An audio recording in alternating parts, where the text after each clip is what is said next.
एक बहुत ही shocking plane crash. Air India की फ्लाइट AI-171 अहमदाबाद से लंदन जा रही थी। 240 से ज्यादा पैसेंजर्स और क्रू मेंबर्स इसमें बैठे थे और टेक ऑफ करने के सिर्फ 40 सेकंड बाद ही ये फ्लाइट बड़ी तेजी से नीचे डिसेंड करने लगी और लिटरली टेक ऑफ के 2 मिनट बाद ही ये प्लेन जाकर क्रैश कर जाता है गुजरात के रेजिडेंशियल एरिया में। ये पूरा इंसिडेंट इतना शॉकिंग इसलिए है क्योंकि इतिहास में इस स्पेसिफिक प्लेन टाइप के लिए ये पहला क्रैश है। ये एक बोइंग 787 ड्रीम लाइनर प्लेन था जिसका एक एक्सीलेंट सेफ्टी रिकॉर्ड है। आज तक इतिहास में ये प्लेन कभी क्रैश नहीं किया है। ड्रीम लाइनर की पहली फ्लाइट साल 2009 में उड़ी थी, आज से 16 साल पहले, और तब से लेकर आज तक कोई भी इस लेवल का हादसा इस प्लेन के साथ नहीं हुआ है। मैं जानता हूं बोइंग एज ए कंपनी का एक बहुत ही खराब ट्रैक रिकॉर्ड रहा है पिछले कुछ सालों में, जैसे कि उनके प्लेन टाइप B737 मैक्स जिसमें कई सारे मैन्युफैक्चरिंग डिफेक्ट्स देखे गए और कई सारे प्लेन क्रैशेस भी देखे गए हैं पिछले कुछ सालों में, लेकिन ये वाला प्लेन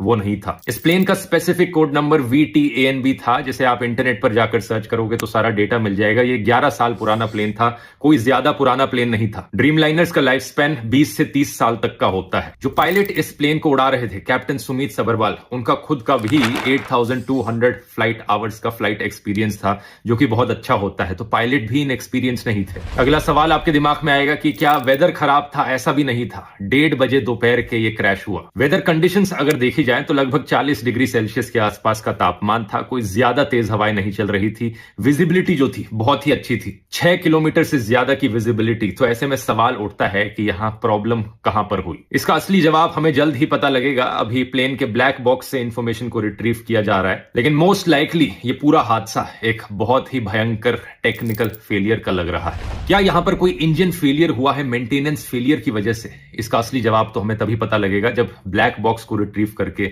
सारी इंफॉर्मेशन पब्लिक में रखी जाएगी। लेकिन सवाल यहां पर पूछे जाने चाहिए इन दो कंपनीज से, एयर इंडिया और बोइंग।